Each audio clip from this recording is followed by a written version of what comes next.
The last Sunday of Lent, Palm Sunday. It is the beginning of our Holy Week. It has names, and I would say I would like to reflect on, call this Definition Sunday. There are two Gospels. The Gospel that precedes Mass is a recording of the events of Jesus coming close to Jerusalem, near the Mount of Olives, and the whole story of getting a colt and the intrigue of how could they ask for he didn't even ask for the owner's permission to take the colt. So there's lots of reflections about that. But it's really more about the consequences of Jesus coming into Jerusalem with celebration on the way in and degradation on the way out on Friday. We have a definition of Jesus in the second reading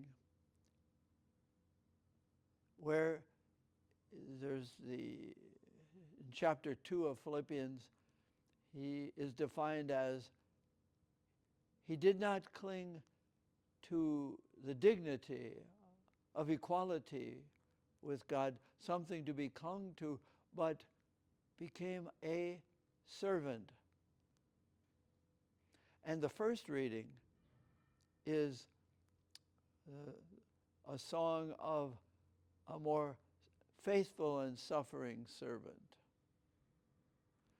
And then we go to the gospel of this Mass, which opens at what we call the Last Supper. For the apostles, it wasn't the Last Supper. It was another supper, recalling, celebrating their identity as the saved people, celebrating the Exodus, the Passover, in which God creates the people of Israel from the slaves of Egypt and promises them a land and takes care of them.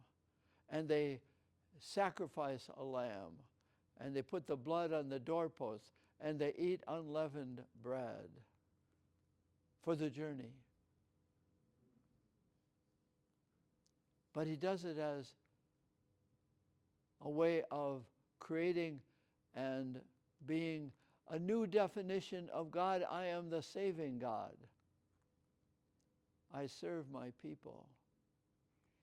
And then at the Last Supper, there are actually, in Luke's account, there are two sharings of cups. One, remembering, they're recalling the salvific event of the Exodus and the care of God and how God is serving them.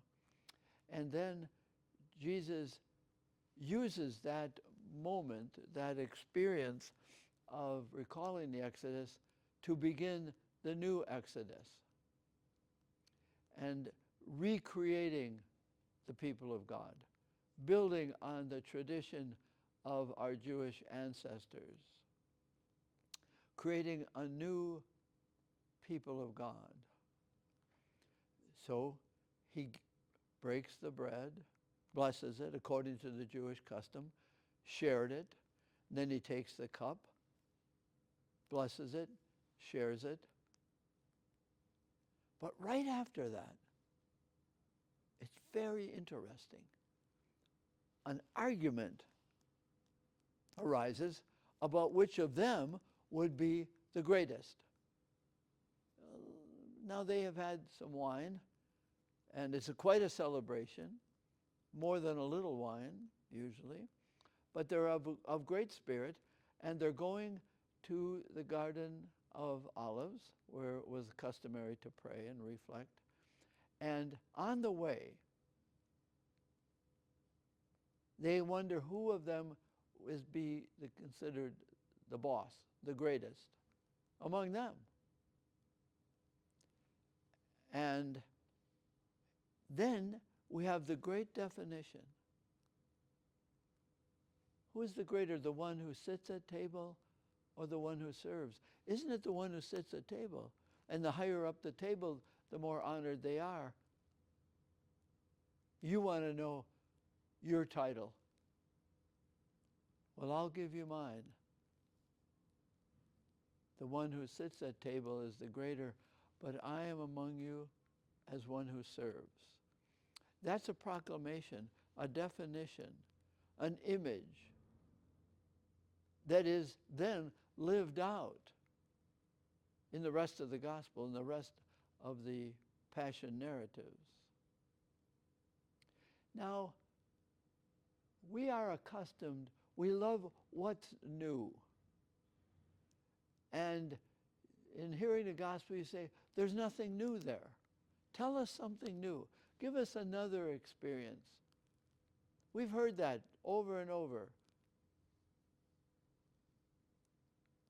What's new? You know, when you say to somebody, what's new?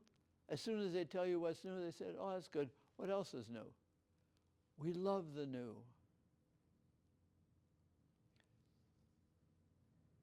In reflecting on the events of the Passion, the crucifixion, the carrying of the cross, the falling, that's nothing new. Except each time we read it, we are new. We are different. We are a different person this Lent than last. We are a different person since last we were at the Eucharist. No matter if it was yesterday or last week or last year. We are new because we are different, because we have been created by life. And the climax is when Jesus is on the cross. The last word, the new word. Into your hands I commend my spirit, because into your hands I have given my body. Eat this. Take and eat this. Receive this. I am serving you. And one of the ways to listen to and pray with the Passion is the servant serving you. If you can get there. If you are poor enough to be there. If you are waiting skeptically, I want something really new. What's really new is his creation of each of us. So from the cross, he is still offering us his body as the lamb was slain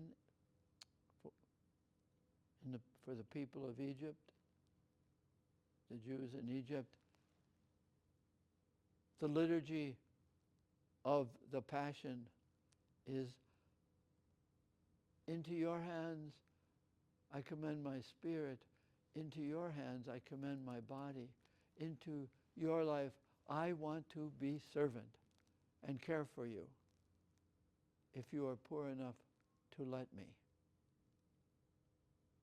And so one of the ways to pray the Passion is with hands open, to receive the life and love of the servant, and let that be new.